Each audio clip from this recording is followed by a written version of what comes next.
खान पान की बदलती तस्वीर।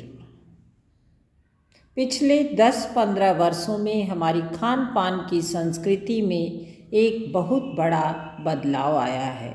इडली, डोसा, वड़ा, सांभर, रसम अब केवल दक्षिण भारत तक सीमित नहीं है, ये उत्तर भारत के भी हर शहर में उपलब्ध है। और अब तो उत्तर भारत की ढाबा संस्कृति लगभग पूरे देश में फैल चुकी है। अब आप कहीं भी हो, उत्तर भारतीय रोटी दाल साग आपको मिल ही जाएगा। फास्ट फूड, तुरंत भोजन का चलन भी बड़े शहरों में खूब बढ़ा है। इस फास्ट फूड में बर्गर, नूडल्स जैसी कई चीज़ें शामिल हैं। एक ज़माने में कुछ ही लोगों तक सीमित चाइनीज़ नूडल्स अब संभवतः किसी के लिए भी अजनबी नहीं रह गया है। अब देखिए, इस पैरा के माध्यम से कवि बताना चाहते हैं कि पिछले 10-15 वर्षों के दौरान हमारे भारत की संस्कृति में बहुत अधिक बदलाव आया है। अब यहाँ के खान पान केवल यहाँ का खान पान नहीं रह गया है, बल्कि दक्षिण भारतीय जो है भोजन भी अब बहुतायत से मिलने लगे हैं। यहाँ तक कि ढाबा संस्कृति बहुत ज़्यादा फैल चुकी है।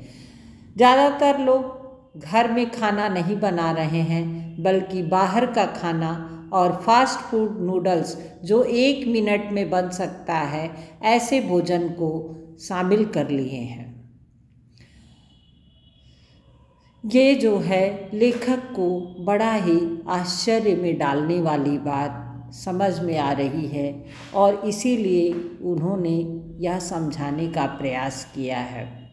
दूसरे पैरा में बता रहे हैं 2 मिनट्स नूडल के पैकेट बंद रूप से कम बच्चे, बूढ़े सभी परिचित हो चुके हैं। इसी तरह नमकीन के कई स्थानीय प्रकार अभी तक भले मौजूद हों, लेकिन आलू चिप्स के कई विज्ञापित रूप तेजी से घर घर में अपनी जगह बनाते जा रहे हैं।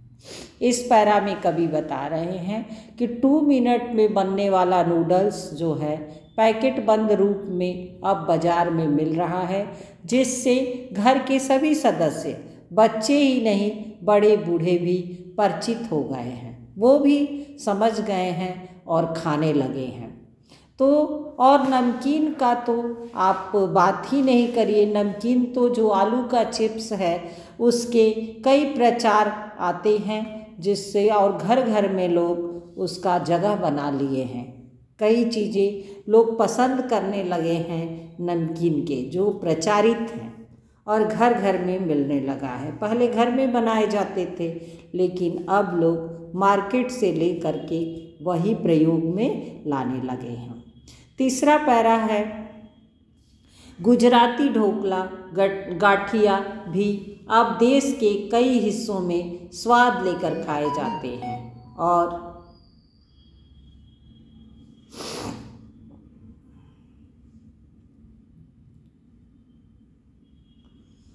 बंगाली मिठाइयों की केवल रस भरी चर्चा ही नहीं होती, वे कई शहरों में पहले की तुलना में अधिक उपलब्ध हैं।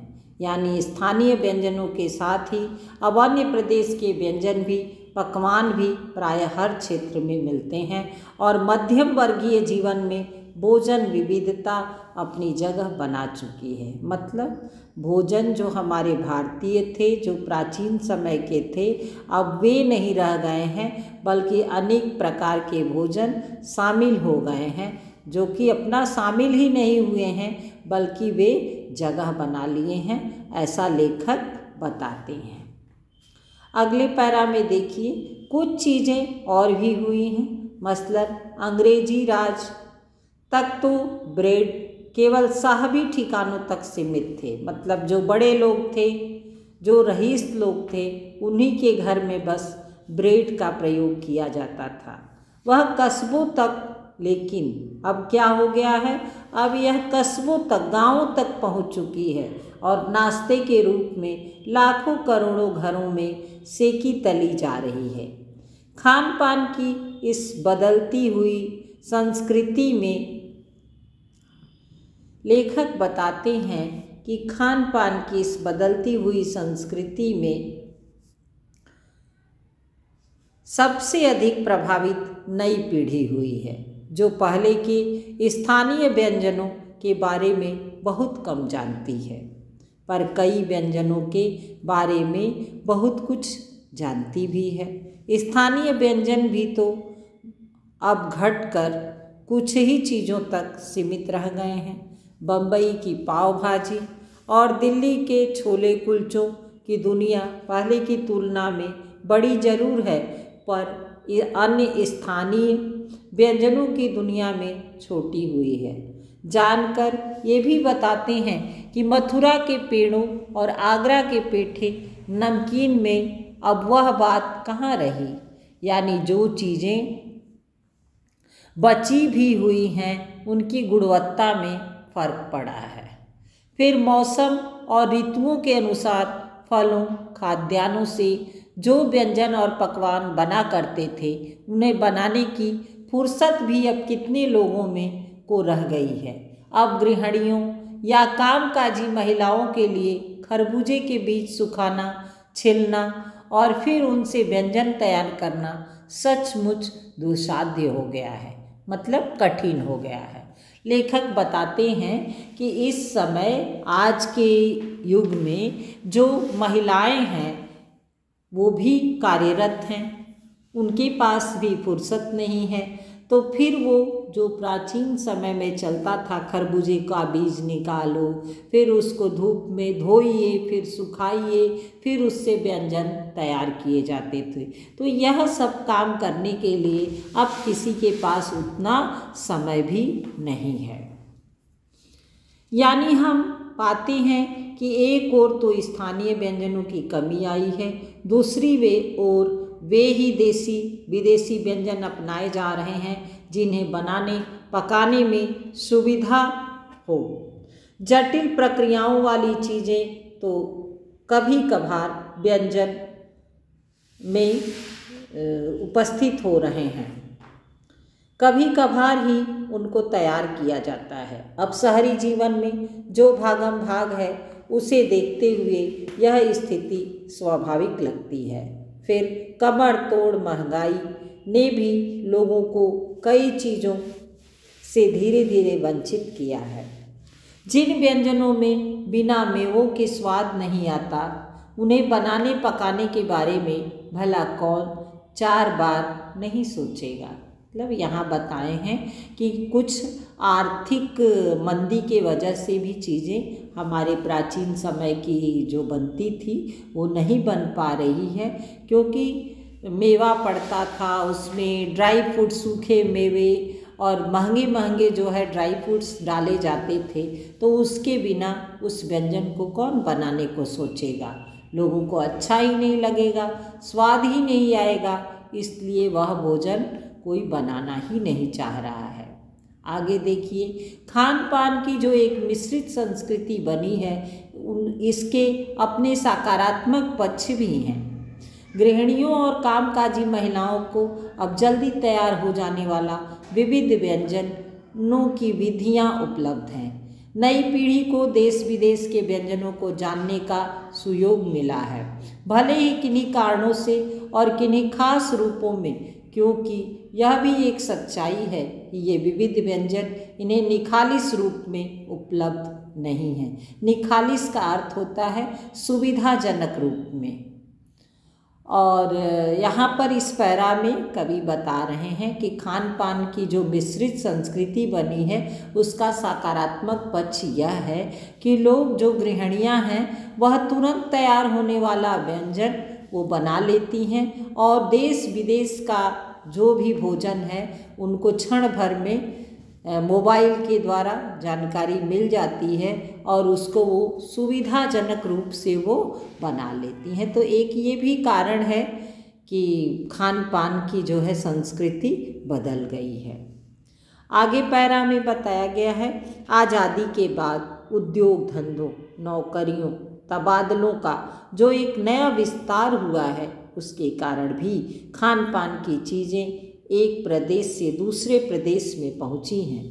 बड़े शहरों के मध्यम वर्गीय स्कूलों में जब दोपहर के टिफ़िन के वक्त बच्चों के टिफ़िन डिब्बे खुलते हैं तो उनसे विभिन्न प्रदेशों के व्यंजन की एक खुशबू उठती है।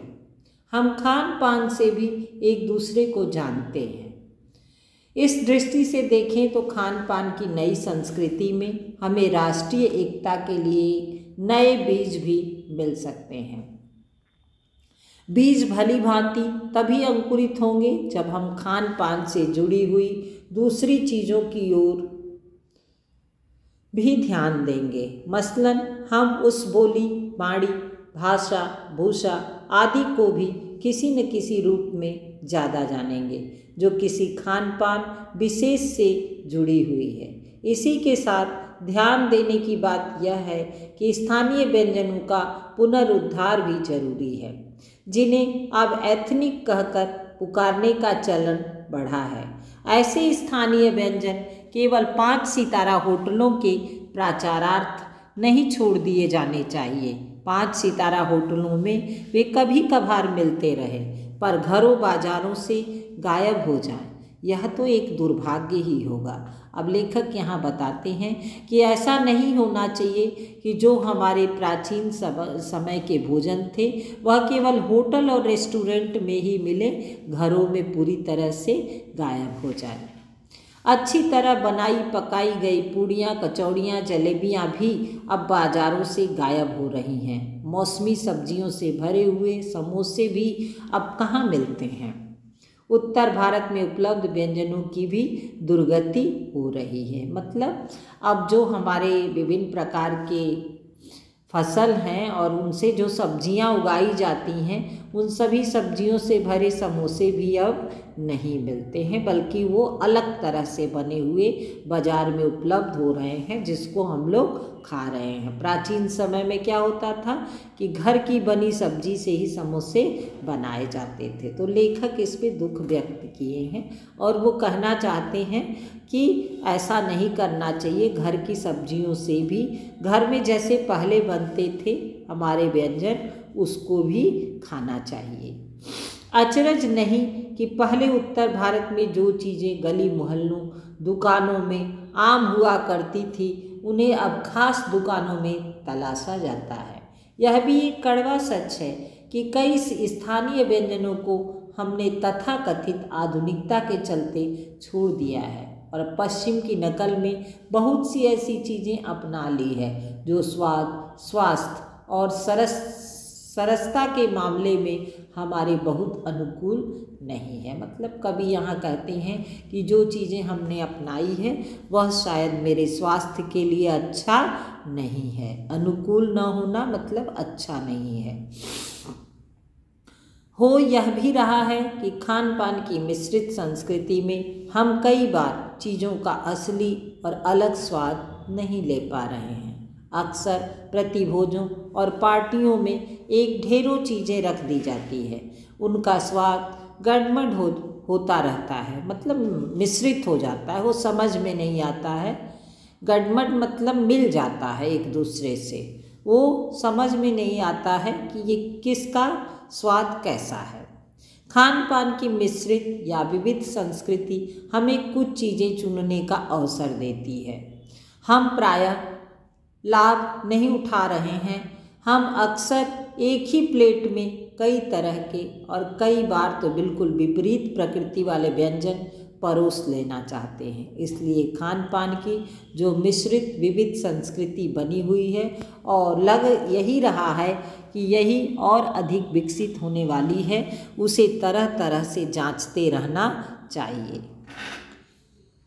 प्रयाग शुक्ल जी ने इस पाठ के बारे में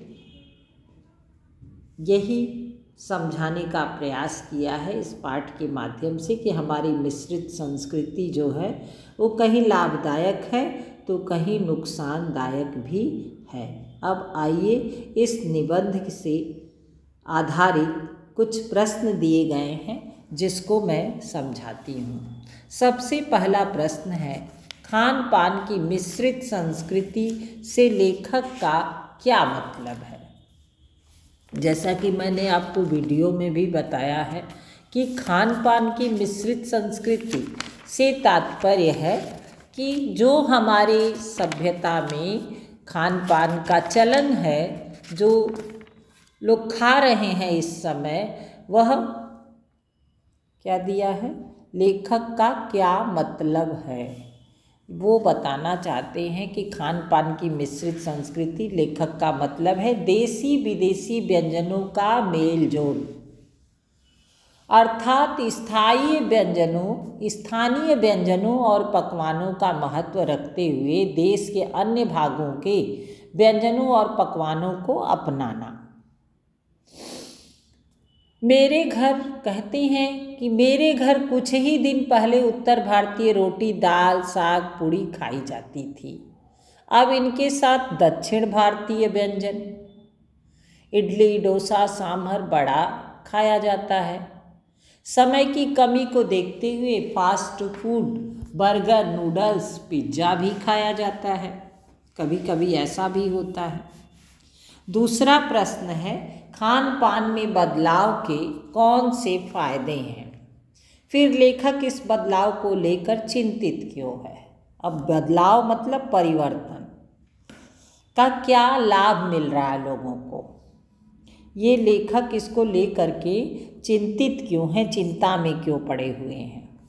इसका उत्तर होगा, खान पान के बदलाव के कारण कामकाजी स्त्रियों के लिए विविध व्यंजन आसानी से जल्दी में बना पाना संभव हो गया है। खान पान के बदलाव के कारण जो नई संस्कृति विकसित हुई है वह हमारी एकता के लिए अत्यधिक महत्वपूर्ण है, क्योंकि फास्ट फूड के प्रचलन से अनेक लोगों को रोजगार के अवसर मिले। फिर भी लेखक इस बदलाव से चिंतित हैं, क्योंकि स्थानीय भोजन और पकवान कुछ चीज़ों तक सिमट करके रह गई है। यह पकवान आज बाज़ारों से गायब होता जा रहा है, यदा कदा ही दिखाई देता है। लेखक का यह भी मानना है कि प्राचीन समय के भोजन अधिक पौष्टिक और स्वास्थ्यप्रद होते थे। तीसरा क्वेश्चन है, खान पान के मामले में स्थानीयता का क्या अर्थ है। स्थानीयता का अर्थ है किसी स्थान विशेष पर खाए खिलाए जाने वाले मशहूर व्यंजनों और पकवानों से है। ठीक है, जैसे बीकानेर का भुजिया, आगरे का पेठा, बंगाल के रसगुल्ले, मथुरा के पेड़े, ये सभी अपनी अपनी विशिष्ट गुणवत्ता के कारण क्या थे, प्रसिद्ध थे और उपलब्ध थे हर जगह, और अब स्थान विशेष तक ही यह सीमित रह गए हैं। तो ये आपके अभ्यास प्रश्न थे जो पाठ से निबंध से हैं। कुछ आगे भी प्रश्न हैं, आपको वीडियो और पाठ पढ़ने के बाद समझ में आ जाएगा, आप देख लीजिएगा। उसके बाद यदि कुछ समझना होगा तो आप मैसेज करिएगा। धन्यवाद, फिर मिलते हैं अगले वीडियो में।